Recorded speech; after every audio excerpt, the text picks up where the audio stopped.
Hello दोस्तों, मैं रामचंद्र सरोज आप सभी का चैनल ऑनलाइन स्टडी में आप सभी का स्वागत करता हूं। हम लोग पढ़ रहे हैं ग्रामीण विकास और परिवेश, जो कि उत्तर प्रदेश लेखपाल 2025 की जो भर्ती आने वाली है 20 जनवरी से पहले, जिसका नोटिफिकेशन आना है, उसको देखते हुए हम लोग कर रहे हैं। तो अभी तक हमारे 4 प्रैक्टिस यानी 3 practice set will be completed और ये चौथा प्रैक्टिस सेट हम लोग करने जा रहे हैं और कल आएगा 5वां प्रैक्टिस सेट। तो 5 प्रैक्टिस सेट करने के बाद हम लोग ग्रामीण विकास, ग्रामीण परिवेश और साथ में उत्तर प्रदेश जीके के जो इम्पोर्टेंट टॉपिक हो सकते हैं उनके वीडियोस लेके आएंगे, या उसका कोई कंपाइलेशन होगा तो वो लेके आएंगे। आप लोगों को वीडियो अच्छे लग रहे हैं, जो भी लोग देख रहे हैं वो अच्छा रिस्पांस दे रहे हैं, यानी वीडियो पूरा देखा जा रहा है, तो इससे थोड़ा अच्छा मोटिवेशन मिलता है कि आप लोगों को वीडियोस पसंद आ रहे हैं। तो आज भी हमारे पास 20 क्वेश्चंस हैं, 20 क्वेश्चंस को डिस्कस करने वाले हैं, उनसे संबंधित जो भी अन्य फैक्ट बन सकते हैं उन फैक्ट को डिस्कस करेंगे। तो आज का पहला प्रश्न आपके सामने है, उत्तर प्रदेश को कितने विकास प्रखंडों में विभाजित किया गया? ये प्रश्न पहले भी आ चुका है कि कितने विकास प्रखंडों में विभाजित किया गया है। तो आप सभी को पता होगा कि 826 प्रखंडों में विभाजित किया गया है। बात करें मंडल कितने हैं, तो उत्तर प्रदेश में 18 मंडल हैं। जिलों की बात करें तो 75 जिला है और 76वां जिला कुंभ वाला बनाया गया है। ठीक है। नगरीय निकायों की बात करें तो 915 नगरीय निकाय हैं। इसके अलावा 226 नगर पालिका बोर्ड है। और नगर निगम की बात करें तो 17 नगर निगम उत्तर प्रदेश के अंदर में। दोबारा से प्रखंडों की बात करेगा तो 826 है। मंडल की बात करेगा या जिसे हम संभाग बोलते हैं वो 18 है। जिला पूछेगा तो 75 है, लेकिन कुंभ के समय 76वां जिला बनाया गया जिसे नाम रखा गया कुंभ। 915 आपके नगरीय निकाय हैं, 226 आपके नगर पालिका बोर्ड हैं और 17 नगर निगम है। ठीक है, ये याद रखिए उत्तर प्रदेश का डाटा रहा। अगला प्रश्न आपके स्क्रीन पर है और अगला प्रश्न है, निम्नलिखित में से कौन सी गतिविधि जो है वो द्वितीयक क्षेत्र की गतिविधि नहीं है? यानी जो गतिविधि बतानी है वो बताना है कि जो सेकेंडरी नहीं है, यानी प्राइमरी एरिया होता है, सेकेंडरी होता है, टर्सरी होता है, क्वाटरनरी होता है और क्वीनरी सेक्टर होता है। तो प्राइमरी सेक्टर में वो होते हैं जो नेचुरल चीज़ें होती हैं, वो सेकेंडरी सेक्टर में आते हैं। और सेकेंडरी सेक्टर वो होता है जिनमें हम विनिर्माण करते हैं। ठीक है। और टर्सरी सेक्टर जो होता है वो सर्विस सेक्टर होता है। उसके अलावा होता है जो क्वाटरनरी सेक्टर होता है, उसमें एजुकेशन संबंधित चीज़ें होती हैं। विश्वविद्यालय हो गया, डॉक्टर हो गया, दलाल फर्म हो गई, यानी दलाली वाले जितने भी काम होते हैं, या जिसमें गेमिंग वगैरह होता है वो क्वाटरनरी सेक्टर में आता है। अगर बात करें फिफ्थ सेक्टर किस में आता है, तो फिफ्थ सेक्टर में वाइट कॉलर जॉब जो होती है, जैसे गोल्ड हो गया, कॉलर हो गया, अधिकारी हो गए, अनुसंधान हो गए, वैज्ञानिक हो गए, ये सारे जो होते हैं वो क्वीनरी सेक्टर यानी फिफ्थ सेक्टर में आते हैं। तो प्राइमरी हो गया आपका नेचुरल, सेकेंडरी हो गया विनिर्माण वाला एरिया, टर्सरी हो गया आपका सर्विस जिसमें डॉक्टर्स आते हैं, नाई आता है, यानी जो भी सर्विस देते हैं, टीचर्स हो गए वो टर्सरी में हो गए। उसके बाद क्वाटरनरी सेक्टर एजुकेशन हो गया, प्राइमरी विद्यालय हो गए, डिग्री कॉलेज हो गए, उनके प्रोफेसर्स हो गए, जितनी भी गेमिंग है, दलाली फर्म है, वो सारी किस में आएंगे? क्वाटरनरी में आएंगे। क्वीनरी सेक्टर की बात करें तो गोल्ड कॉलर के जो भी अधिकारी होते हैं, वैज्ञानिक होते हैं, अनुसंधानात्मक कार्य इसमें किए जाते हैं, वो क्वीनरी सेक्टर में आएंगे। तो ये सेक्टर हो गए, लेकिन बात करी जा रही है कि इसमें से तो मछली पकड़ना जो है वो प्राइमरी सेक्टर का काम है, तो यही इसमें नहीं आएगा। उसके अलावा जैसे टोकरी बुनना है, तो टोकरी बुनना किस में आएगा? आप लोग कमेंट बॉक्स में कमेंट करके ज़रूर बताइएगा। ठीक है, चलिए अब अगर आपसे पूछे कि बताइए कृषि हो गया, खनन हो गया, मछली पकड़ना हो गया, वानिकी हो गया, ये सारे प्राइमरी सेक्टर में आते हैं। ठीक है। प्राइमरी सेक्टर में जो होता है मेहनत ज़्यादा होती है, इसीलिए उन्हें बोलते हैं ब्लैक कॉलर जॉब्स। क्या बोलते हैं? Black collar. उसके बाद सेकेंडरी सेक्टर में अगर आते हैं, सेकेंडरी सेक्टर को औद्योगिक क्षेत्र भी कहा जाता है और इसमें जो वर्कर होते हैं उन्हें ब्लू कॉलर जॉब के अंतर्गत रखते हैं। इसमें कपास हो गया, मील हो गया, जैसे आलू की मदद से पकौड़े बनाना, समोसे बनाना, औद्योगिक उत्पादन जितना भी होता है, विनिर्माण का कार्य होता है, वो सेकेंडरी सेक्टर में आता है। और जो टर्सरी सेक्टर होता है इसमें वाइट कॉलर जॉब्स आती है, जिसमें परिवहन, बीमा, वित्त, दाढ़ी बनाने वाला हो गया, टीचर हो गया, डॉक्टर्स हो गए, जो सेवाएं दे रहे हैं, नर्स हो गई, ये सारे लोग टर्सरी सेक्टर में आते हैं। क्वाटरनरी सेक्टर की अगर बात करें तो क्वाटरनरी सेक्टर में मैंने आपको बता दिया कि एजुकेशन की जो भी विशिष्ट गतिविधियाँ होती हैं वो क्वाटरनरी सेक्टर में आएगा। प्राइमरी विद्यालय हो गए, डिग्री कॉलेज हो गए, यूनिवर्सिटीज़ हो गई, डॉक्टर हो गए, है ना, जैसे कैग वगैरह हो गए, दलाली फर्म्स हो गए, या जो गेमिंग वाले ऐप्स आते हैं वो सब किस में आएंगे, तो क्वाटरनरी में आएंगे। उसके बाद आता है क्वीनरी सेक्टर, फिफ्थ सेक्टर। इसमें गोल्ड कॉलर जॉब्स के लोग आते हैं, अधिकारी आते हैं बड़े बड़े, ठीक है। अनुसंधान वैज्ञानिक जो भी होते हैं, यानी साइंटिस्ट वगैरह जो होते हैं, वो किस में आएंगे, तो आपके फिफ्थ सेक्टर में आएंगे। अगला प्रश्न आपके स्क्रीन पर है, गुंटूर चेन को क्या कहा जाता है। यानी गुंटूर चेन, चेन कई प्रकार की होती है, आप सभी को पता है कि गुंटूर चेन होती है, राजस्व चेन होती है, इंजीनियर्स चेन होती है और मीट्रिक चेन्स होती है। तो चेन अलग अलग तरह की चेन्स होती हैं, लेकिन गुंटूर चेन की बात करें तो गुंटूर चेन को क्या कहा जाता है, सर्वेक्षण चेन के नाम से जाना जाता है। सर्वेक्षण चेन के नाम से किसे जाना जाता है, तो गुंटूर चेन को जाना जाता है। अगर बात करें गुंटूर को किसने डिजाइन किया था, तो एडमंड गुंटूर के द्वारा किया गया था। इसे 1620 में इन्होंने डिजाइन किया था। कब, एडमंड गुंटूर ने 1620 ईस्वी में से डिजाइन किया गया था सर्वेक्षण के लिए। और ये 66 फीट की मानी जाती है। कितने फीट की, अलग अलग जगह में अलग अलग, लेकिन 66 फीट याद रखिएगा। और इस चेन में 100 लिंक होते हैं, यानी कड़ियों की बात करेंगे इस सर्वेक्षण, यानी जो हमारी सर्वेक्षण चेन है, इसमें कितनी कड़ी होती, कितनी चेन होती हैं। एक चेन, जैसे ये चेन होती है तो ऐसे ऐसे होती है ना, जुड़ी होती है, तो ऐसे कितने टाँके होते हैं, इसमें 100 होते हैं। कितने होते हैं, 100 होते हैं, ठीक है, डन। याद रखिएगा कितनी लंबाई होती है, तो 66 फीट। कितनी लंबाई होती है, 66 फीट होती है, याद रखिएगा, डन। उसके बाद एक होती है राजस्व चेन। जैसे राजस्व चेन है, तो राजस्व चेन जो होती है वो 33 फीट की होती है। कितनी फीट की होती है, 33 फीट की होती है, और इसमें 16 कड़ियाँ होती हैं। कितनी कड़ियाँ होती है, 16 होती हैं। एक होती है इंजीनियर वाली चेन। इंजीनियर्स जो चेन होती है वो 100 फुट की होती है। कितनी होती है, 100 फीट की होती है, और इसमें 100 कड़ियाँ भी होती हैं, ये भी याद रखिएगा। उसके बाद एक होती है मीट्रिक चेन। जो अगर मीट्रिक चेन की बात करें तो मीट्रिक जो चेन होती है वो अलग अलग आती है। मीट्रिक चेन, जो मीट्रिक चेन है, जुकाम बहुत ज़्यादा है, तो मीट्रिक चेन की अगर बात करें तो 30 मीटर की भी होती है और 20 मीटर की भी होती है, ठीक है। 30 मीटर की जो चेन होती है, जो 30 मीटर की चेन होती है उसमें याद रखिएगा 150, यानी 150 उसमें लिंक होते हैं। जो 20 मीटर की होती है मीट्रिक चेन, उसमें 100 लिंक होते हैं। कितने लिंक होते हैं, 100 लिंक होते हैं, तो याद रखिएगा। यानी 10 लिंक पर 50, यानी 10 मीटर पर कितने लिंक हो गए, 50 लिंक हो गए, किसमें, मीट्रिक चेन में, ठीक है। चलिए अगला प्रश्न आपके स्क्रीन पर है, सामाजिक शोध विधि का संबंध पाया जाता है। तो सामाजिक शोध विधि का संबंध किससे पाया जाता है, तो सामाजिक घटनाक्रम से, मानव व्यवहार से, सामाजिक जीवन के विभिन्न पक्षों से। तो इसका आंसर हो जाएगा उपरोक्त में से सभी हो जाएगा, ठीक है। इसमें क्या क्या किया जाता है, तो इसमें इसके अंतर्गत क्या किया जाता है, सामाजिक शोध में स्टडी की जाती है, अवलोकन किया जाता है, एक्सपेरिमेंट किए जाते हैं।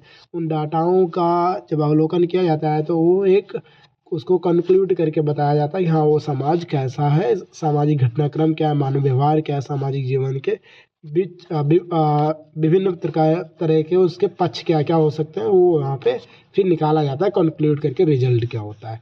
अगला प्रश्न है हमारा, सुगम्य भारत अभियान किससे संबंधित है। ये भी प्रश्न रिपीटेड हुआ है पिछली प्रैक्टिस सेट में से, तो इसका आंसर हो जाएगा दिव्यांग व्यक्तियों से। यानी जो सुगम्य भारत है वो उसका संबंध जो है वो दिव्यांग व्यक्तियों से। और ये कार्यक्रम कब स्टार्ट किया गया था, 2015 में। कब स्टार्ट किया गया था, 2015 में स्टार्ट हुआ था, याद रखिएगा, डन। चलिए अगर आपसे पूछेगा दिव्यांग व्यक्ति अधिनियम कब आया था, तो 1995 में। दिव्यांग व्यक्ति अधिनियम कब आया, 1995 में आया था। अगला प्रश्न आपके स्क्रीन पर है, अगला प्रश्न है, भूमि ज्योति की पहचान करने के लिए उत्तर प्रदेश सरकार द्वारा एक यूनिक कोड को कितने अंकों में पेश किया गया है। तो कितने अंकों में, 16 अंकों में पेश किया गया था। मैंने आपको ये भी बताया था कि शुरुआत के जो 6 अंक होंगे वो भूमि की जनसंख्या को दर्शाएंगे, और जो उसके बाद 4 होंगे वो भूमि की पहचान को बताते हैं। उसके बाद जो 4 डिजिट होंगे वो विभाजन को दर्शाते हैं, भूमि का विभाजन कैसा होगा। और लास्ट के 2 डिजिट ये बताएंगे कि वो ज़मीन किस प्रकार की, कृषि भूमि है, आवासीय भूमि है, या वाणिज्यिक भूमि है। तो एक बार दोबारा से, शुरुआत के 6 डिजिट क्या बताते हैं, भूमि की जनसंख्या कैसी है। उसके बाद 4 डिजिट ये बताते हैं कि भूमि की पहचान कैसे की जानी है। अगले 4 डिजिट ये बताते हैं कि भूमि का विभाजन किस आधार पर किया गया है। और लास्ट के 2 डिजिट बताते हैं कि भूमि की श्रेणी कैसी है, कृषि वाली भूमि है, आवासीय भूमि है, वाणिज्यिक भूमि है। अगर बात करें उत्तर प्रदेश कितने राज्यों से घिरा हुआ है, तो 8 राज्यों से घिरा हुआ। कितने राज्यों से, 8 राज्यों से। और साथ में एक केंद्र शासित प्रदेश से घिरा हुआ है जिसका नाम है दिल्ली। लाल बहादुर शास्त्री हवाई अड्डा कहाँ पर है, तो याद रखिएगा वाराणसी में। और चौधरी चरण सिंह अंतर्राष्ट्रीय हवाई अड्डा कहाँ पे, लखनऊ में। बमरौली हवाई अड्डा कहाँ पे, तो इलाहाबाद में है। और अगर पूछे वाल्मीकि अंतर्राष्ट्रीय हवाई अड्डा कहाँ पर है, तो अब सभी को पता होगा अयोध्या में है। जेवर हवाई अड्डा कहाँ पे, आप लोग कमेंट बॉक्स में कमेंट कर सकते हैं। अगला प्रश्न है कि अगला प्रश्न है आपके स्क्रीन पर कि कुल खेती क्षेत्र से तात्पर्य है। तो कुल खेती क्षेत्र से तात्पर्य क्या है, यानी खेती क्षेत्र को बताना है। तो जो कुल खेती क्षेत्र होती है, वर्ष में शुद्ध खेती जिस पे की जाती है वो क्षेत्र, वह क्षेत्र जिसमें एक बार से अधिक खेती की जाती है, उसको भी अगर हम जोड़ लेते हैं तो वो कुल खेती क्षेत्र कहलाता है। मुझे कुल खेती क्षेत्र क्या होता है, तो जिस पर शुद्ध खेती की जाती है, साथ में वह क्षेत्र जिस पर 2 बार खेती की जाती है उसको भी जोड़ लिया जाता है, तो वो कहलाता है कुल खेती क्षेत्र। क्या कहलाता है, कुल खेती क्षेत्र कहलाता है। अगला प्रश्न आपके स्क्रीन पर है। अगला प्रश्न है, उत्तर प्रदेश सरकार द्वारा आलू को दूसरे प्रदेशों में किस नाम से भेजा जाता है। ये भी प्रश्न रिपीट हुआ, तो इसका आंसर हो जाएगा ताज ब्रांड के नाम से भेजा जाता है। किस नाम से, ताज ब्रांड के नाम से भेजा जाता है, याद रखिएगा। अगला प्रश्न आपसे पूछेगा ताजमहल किस जिले में, आप लोग कमेंट बॉक्स में कमेंट करके जरूर बताइएगा। और ताजमहल को बनाया किसने था, और ताजमहल को बनाने के लिए जो सफ़ेद संगमरमर आया था वो राजस्थान के किस शहर से आया था, आप लोग ये भी बताइएगा। पंचायती राज का आयोजन किस स्तर पर किया जाता है, तो गांव के लेवल पे, ब्लॉक के लेवल पे और जिला स्तर पर, यानी ये इसका सही आंसर हो जाएगा। पंचायती राज से संबंधित कौन सी समिति थी, तो बलवंत राय मेहता समिति 1957। इन्होंने 3 स्तरीय पंचायती राज के लिए उन्होंने बोला था। अगर मुझे अशोक मेहता समिति का बोली थी तो 1977 से 78 में आई थी। कब, 1977 से 78 में आई थी, ये भी याद रखिएगा। ठीक है, अब बात करते हैं पंचायती राज। तो पंचायती राज जो आता है वो 11वीं अनुसूची में आता है। 11वीं अनुसूची में कितने विषय, तो 29 विषय हैं। 12वीं अनुसूची में नगर निकाय आते हैं जिसमें 18 विषय रखे गए। कितने विषय, 18 विषय। डन। मगर पूछेगा पंचायती राज किस भाग में आता है, तो भाग 4 में आता है। अगर पूछेगा पंचायती राज का गठन किस आर्टिकल के अंतर्गत किया जाता है, तो आर्टिकल नंबर 40 में किया जाता है। डन। चलिए, अगला प्रश्न आपके स्क्रीन पर है। और अगला प्रश्न है, निम्नलिखित में से कौन सीधे कृषि ऋण प्रदान नहीं करता है, तो प्राथमिक कृषि सहकारी समिति डायरेक्ट दे देती है, राज्य सहकारी बैंक भी दे देती है, राष्ट्रीयकृत बैंकें भी देती है, लेकिन आरबीआई डायरेक्टली कृषि ऋण प्रदान नहीं करता है। तो याद रखिएगा, अगर भारतीय रिजर्व बैंक की बात करें तो 1 अप्रैल 1935 को इसका गठन किया गया था। कब, 1 अप्रैल 1935 को। अगर मुझे भारतीय रिजर्व बैंक अधिनियम कब आया था, तो 1934 को आया था। 1934 में भारतीय रिजर्व बैंक अधिनियम कब आया, 1934 में। अगर बात करें कि भारतीय रिजर्व बैंक कौन कौन से काम करती है, यानी डायरेक्ट ऋण तो नहीं देता, और क्या क्या कार्य करती है, तो जैसे बैंक से नोट जारी करना। नोट कौन जारी करेगा, रिजर्व बैंक जारी करता है। सरकार का अगर बैंकर पूछेगा कौन है, तो सरकार का बैंकर कौन है, आरबीआई है। बैंकों का बैंक किसे कहते हैं, तो रिजर्व बैंक को। उसके अलावा वाणिज्यिक बैंकों के कैश जो रिजर्व होता है उसका संरक्षक कौन होता है, तो आरबीआई होता है। देश की विदेशी मुद्रा का संरक्षक कौन होता है, आरबीआई होता है। अंतिम शरण ऋणदाता कौन होता है, वो भी आरबीआई होता है। केंद्रीय निकासी और लेखा जो निपटान किया जाता है वो भी आरबीआई होता है। कौन होता है, आरबीआई होता है। ऋण नियंत्रक कौन होता है, वो भी आरबीआई होता है, क्योंकि उसे बैंकों का बैंक कहते हैं। इसके अलावा अगर आपसे पूछेंगे भारतीय रिजर्व बैंक के वर्तमान में गवर्नर कौन है, आप लोग कमेंट बॉक्स में कमेंट करके बताइएगा। 26वें गवर्नर है। अगर बात करें इनका नाम, आप लोग करेंट का क्वेश्चन है, कमेंट में कमेंट करिएगा। ठीक है, 26वें गवर्नर कौन है। 25वें गवर्नर की बात करें तो शक्तिकांत दास थे। कौन थे, शक्तिकांत दास। और आरबीआई का मुख्यालय कहाँ पर है, तो मुंबई के अंदर पे। कहाँ पे, मुंबई के अंदर में। और भारतीय रिजर्व बैंक के अगर कार्यालयों की बात करें तो क्षेत्रीय कार्यालय कितने हैं, 27। कितने हैं, 27 क्षेत्रीय कार्यालय। लेकिन उप कार्यालयों की बात करें तो कितने हैं, 4। तो क्षेत्रीय कार्यालयों की बात करेगा तो 27 है आरबीआई के। उप कार्यालयों की बात करेगा तो 4 है। कितने हैं, 4 है, याद रखिएगा। डन। और इसके अलावा अगर पूछेगा जो उप कार्यालय हैं वो कौन कौन से हैं, तो मुंबई, ये भी देख लेते हैं।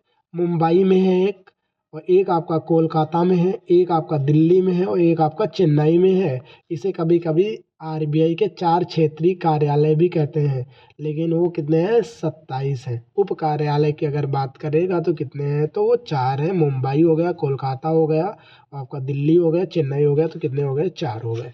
अगला प्रश्न आपकी स्क्रीन पर है, भूमि सुधार हेतु कानून बनाने की शक्ति किसके पास है? तो भूमि सुधार हेतु जो कानून बनाने की शक्ति है, ये भी प्रश्न हो चुका है। इसका आंसर हो जाएगा राज्य सरकार। आर्टिकल नंबर किस में? आप लोग कमेंट बॉक्स में कमेंट करके ज़रूर बताइएगा। ठीक है। 11वीं अनुसूची जो होता है पंचायती राज संबंधित भूमि सुधार के लिए, कौन सी अनुसूची है? 9वीं। कौन सी अनुसूची है? 9वीं है, याद रखिएगा। लेकिन पंचायती राज की बात करेगा तो 11वीं अनुसूची में आएगा। पंचायती राज संस्थाएं 11वीं अनुसूची में, नगर निकाय 12वीं अनुसूची में आएगा। ठीक है, ये भी याद रखिएगा। डन। चलिए, अगला प्रश्न आपके स्क्रीन पर है। अगला प्रश्न आ जा भाई। अगला प्रश्न आपके स्क्रीन पर है, ग्राम पंचायत स्तर पर रिकॉर्ड कौन रखता है? तो ग्राम पंचायत स्तर पर रिकॉर्ड कौन रखता है? तो ग्राम पंचायत सचिव। आपने पंचायत वाली सीरीज देखी है? पंचायत वाली सीरीज, उसमें ग्राम पंचायत सचिव रहते हैं, उनसे सब लोग मजा लेते रहते हैं भाई, है ना। तो ग्राम पंचायत सचिव जो होते हैं वो गांव के स्तर पर क्या करते हैं? रिकॉर्ड रखते हैं, जिसे सरपंच के रूप में भी जाना जाता है। ठीक है, कहीं कहीं जो नहीं, सरपंच के रूप में नहीं, सरपंच की हेल्प करता है। पंचायत की अध्यक्षता जो होता है वो गांव के अध्यक्ष के द्वारा की जाती है, जिसे हम सरपंच कहते हैं। क्या कहते हैं? सरपंच कहते हैं, याद रखिएगा। अगर अब बात आती है एक ग्राम पंचायत जो होता है उसके कार्य कौन कौन से होते हैं, यानी अगर कोई ग्राम पंचायत है उसके कार्य कौन कौन से हो सकते हैं, तो याद रखिए, पहला, पर्याप्त संख्या में स्ट्रीट लाइट जो होती हैं वो उपलब्ध कराना होता है। उसके बाद दूसरा काम ये हो सकता है, जन्म और मृत्यु के शीघ्र पंजीकरण और रिपोर्टिंग सुनिश्चित करना। थर्ड काम ग्राम पंचायत का ये होता है कि प्राथमिक विद्यालय में बच्चों का सार्वभौमिक नामांकन सुनिश्चित करना। चौथा काम अगर हम काउंट करें तो चौथा काम हो सकता है बच्चों के सार्वभौमिक टीकाकरण को प्राप्त कराना। स्वच्छता, पांचवा, स्वच्छता और उचित जल निकासी प्रदान करना, ये ग्राम पंचायत के कार्य हैं। छठा कार्य अगर हम गिने तो सार्वजनिक सड़कों का निर्माण करवाना, मरम्मत और रख रखाव करवाना। सातवां, जैसे कुआं वगैरह हो गया तो उसका मरम्मत और रख रखाव करवाने की जिम्मेदारी पंचायत अध्यक्ष की होती है, अर्थात सरपंच की होती है। जनसंख्या जनगणना, जनसंख्या जनगणना, फसल जनगणना, पशु जनगणना से संबंधित अभिलेखों का जो रख रखाव होता है वो भी कौन करता है? तो सरपंच करता है। और पीने का जो पानी होता है उसका भी रख रखाव कौन करेगा? तो सरपंच करेगा। ये सारे क्वेश्चन का आंसर होगा सरपंच। अगला प्रश्न है, उत्तर प्रदेश में किस वर्ष लेखपाल सेवा नियमावली जोड़ी गई? तो लेखपाल सेवा नियमावली कब जोड़ी गई? तो 2006 में जोड़ी गई थी, याद रखिएगा। और भूमि राजस्व 1901 की धारा 23 में, यानी जो भूमि राजस्व 1901 है उसकी धारा 23 में लेखपाल शब्द का वर्णन किया गया है। लेखपाल शब्द का क्या किया गया है? वर्णन किया गया है। और लेखपाल ग्राम स्तर पर सरकार का प्रतिनिधि होता है। ग्राम लेवल पर अगर पूछे सरकार का प्रतिनिधि कौन होता है? तो लेखपाल होता है। कौन होता है? लेखपाल होता है, याद रखिएगा। डन। अगर आप सोचिए मानचित्र को गांव की भाषा में क्या बोलते हैं? तो सजरा बोलते हैं। क्या बोलते हैं? सजरा बोलते हैं, याद रखिएगा। अगला प्रश्न है, ग्रामीण विकास की दिशा में सामाजिक जीवन में क्या परिवर्तन हुआ है? तो ये बताना है सामाजिक जीवन में क्या परिवर्तन हुआ है। अगर ग्रामीण विकास में परिवर्तन हो रहा है तो गांव में कुछ व्यवस्था हो रही है कि नहीं हो रही? तो जजमानी व्यवस्था की समाप्ति, हाँ, ढल रहा है, यानी नीचे आ रहा है। जैसे जैसे व्यवस्थाएं बदल रही हैं वैसे जजमानी व्यवस्था का अंत हो रहा है। जातियों के परंपरागत संबंध कमजोर हुए, तो ये भी बात सही है। संयुक्त परिवार का विघटन हुआ है, ये घाटा हुआ है। पहले परिवार संयुक्त होते थे लेकिन अब एकल परिवार हुए हैं, ये भी बात सही है। इसलिए उपरोक्त में से सभी सही हो जाएगा। डन। चलिए, अगला प्रश्न। अब अगर इसमें किसी को जजमानी व्यवस्था नहीं समझ में आ रही तो मैं बता देना चाहूँगा कि जजमानी व्यवस्था वो होती है जिसके द्वारा उच्च जाति के जो लोग होते हैं, यानी जो भूमि मालिक होते हैं, परिवारों को विभिन्न निचली जातियों की जो सेवाएं होती हैं, उत्पाद प्रदान किए जाते हैं। जैसे खेती वगैरह करना होता है, बढ़ाई हो गए, कुम्हार हो गए, लोबर हो गए, इनको ये सारे काम करवाते हैं उच्च जातियों के लोग। इसे बोलते हैं जजबानी प्रणाली, जजबानी। ठीक है, डन। चलिए, ये सो नाम में आ रहा है ना, जज, जज की तरह रहते हैं बड़े लोग। ठीक है, पहले का काम है, आज के टाइम पे तो ऐसा कुछ है नहीं भाई। डन। चलिए, अगला प्रश्न है, झूम कृषि को संदर्भित करती है। तो झूम कृषि को स्थानांतरण कृषि कहते हैं और अलग अलग जगह पे इसे अन्य अन्य नामों से जानते हैं। जैसे हिमालयी क्षेत्र में इसे क्या किस नाम से जानते हैं? खिल के नाम से। किस नाम से जानते हैं? खिल के नाम से जानते हैं। डन। चलिए अगला प्रश्न आपके स्क्रीन पर है, ग्रामीण क्षेत्रों में वित्तीय समावेशन के क्षेत्र में निम्न में से कौन कार्य कर रहे हैं? तो वित्तीय समावेशन के रूप में तो स्वयं सहायता समूह ये भी कर रहे हैं, राज्य सरकार की वित्तीय संगठन, व्यवसाय प्रतिनिधि, यानी उपरोक्त में से सभी इसका सही आंसर हो जाएगा। अब इसमें क्या होता है, स्वयं सहायता समूह जो होता है इसमें 10 से 20 महिलाएं आपस में मिल करके पैसा वगैरह जमा करती हैं और उसके बाद किसी को ज़रूरत होती है तो उनको वो पैसा दे दिया जाता है। इससे क्या होती है, हेल्प होती रहती है। डन। चलिए इसी तरह से सारी योजनाएं हैं। चल अगला प्रश्न हम देख लेते हैं। तो अगला प्रश्न आपके स्क्रीन पर है, देश के कितने प्रतिशत भूभाग सिंचित भूमि पर बहुफसली कार्यक्रम लागू है? तो 71% एरिया पर बहुफसली कार्यक्रम लागू है, याद रखिएगा। अगर बात करें कि बहुफसली कार्यक्रम कब आया, तो बहुफसली कार्यक्रम जो था 1967 से 1968 में आया था, जब सूखे का दौर चल रहा था, यानी जब हरित क्रांति का जोर आया था। हरित क्रांति का जनक हमारे यहाँ किसको कहते हैं? MS स्वामीनाथन को कहते हैं। वर्ल्ड पे किसे कहते हैं? आप लोग कमेंट बॉक्स में कमेंट करके ज़रूर बताइएगा। डन। हमारा पहला कृषि विश्वविद्यालय कहाँ पे था? तो पंतनगर में था। ठीक है। डन। अगला प्रश्न है आपके स्क्रीन पर, नरेगा का खर्च केंद्र और राज्य के बीच किस अनुपात में वहन किया जाता है? तो याद रखिएगा 90:10 में, यानी केंद्र जो है 90% देगा और राज्य जो है वो 10% देगा। बात करें मनरेगा की, तो मनरेगा अधिनियम आया था 2005 में। कब आया था मनरेगा अधिनियम? 2005 में आया था और इसे 22 जून 2005 को पारित किया गया था। कब? 22 जून 2005 में। प्रधानमंत्री कौन था? तो याद रखिएगा डॉक्टर मनमोहन सिंह जी थे और इसे 22 मार्च 2005 को तो प्रकाशित किया गया था बिल के रूप में। अगर पूछेगा बिल के रूप में कब आया था, तो 22 मार्च को आया था, लेकिन ये पारित कब हुआ था? तो 22 जून को पारित हो गया था 2005 में। लेकिन लागू पूछेगा कब किया गया था, तो 2 फरवरी 2006 को इसे लागू कर दिया गया था। लेकिन अगर पूछे कि पहली बार कब आया था, यानी पहली बार ये प्रस्ताव किसने लाया था, तो 1991 में PV नरसिम्हा राव ने इसे प्रस्तावित किया था, याद रखिएगा। अगला प्रश्न है 1960-61 में उत्तर प्रदेश के किस जिले में गहन कृषि विकास कार्यक्रम शुरू किया गया था? तो अगर इस कार्यक्रम की बात करें तो 1960 से 61 में ये कार्यक्रम अलीगढ़ वाले क्षेत्र में शुरू किया गया था और इसका नाम था, ये कृषि के क्षेत्र में भारत सरकार का सबसे बड़ा कार्यक्रम उस समय का था और इसे पैकेज प्रोग्राम के नाम से जाना जाता था और इसकी शुरुआत की गई थी 1960 में। कब शुरू की गई थी? 1960 में इसे शुरू किया गया था, याद रखिएगा। अगला प्रश्न आपके स्क्रीन पर है, निम्नलिखित में से क्या कृषि आगत है? यानी इसमें बताना है कि कृषि आगत क्या है। तो कृषि आगत बताना है इसमें। तो कृषि आगत यानी एक तरह से निविष्टियाँ आपको बतानी है। तो बीज हो गया, सिंचाई हो गया, कृषि यंत्र हो गया, ये सभी हो जाएगा। अगला प्रश्न है आपके स्क्रीन पर, हालांकि सारे प्रश्न खत्म होते हैं तो इस प्रश्न को देख लेते हैं। तो अगर बात करें कृषि जो निविष्टियाँ होती हैं, इसमें अगर बात करें उच्च गुणवत्ता वाले जो बीज होते हैं, वो मिट्टी होती है, उर्वरक होती है, कीटनाशक होते हैं, कीट होते हैं। कृषि में निवेश जो होता है वो बीज होता है, उर्वरक होता है, मशीनरी, श्रम, इन सब का निवेश होता है। डन। चलिए अगर मुझे उसे कार्य, कृषि में कार्य कौन कौन से किए जाते हैं, तो जुताई की जाती है, बुआई की जाती है, सिंचाई की जाती है, निराई की जाती है और कटाई भी की जाती है। तो ये सारे काम है। अगर आपसे पूछेगा उत्पादन के रूप में किसान को मिलता है क्या है, फसल लगाता है, फसल मिलता है, ऊन मिलता है, डेयरी मिलता है, मुर्गी पालन कर सकता है, ये सारे काम कर सकता है खेती में। आप लोगों को क्लास कैसी लग रही है, आप लोग कमेंट बॉक्स में कमेंट जरूर करें। कमेंट से क्या होता है, एक तरह का मोटिवेशन मिलता है। आप लोग कमेंट करेंगे तो बेहतर से बेहतर वीडियो बनाई जा सकती है। चलते सर, मिलेंगे नेक्स्ट वीडियो में। जय हिंद, जय भारत, वंदे मातरम।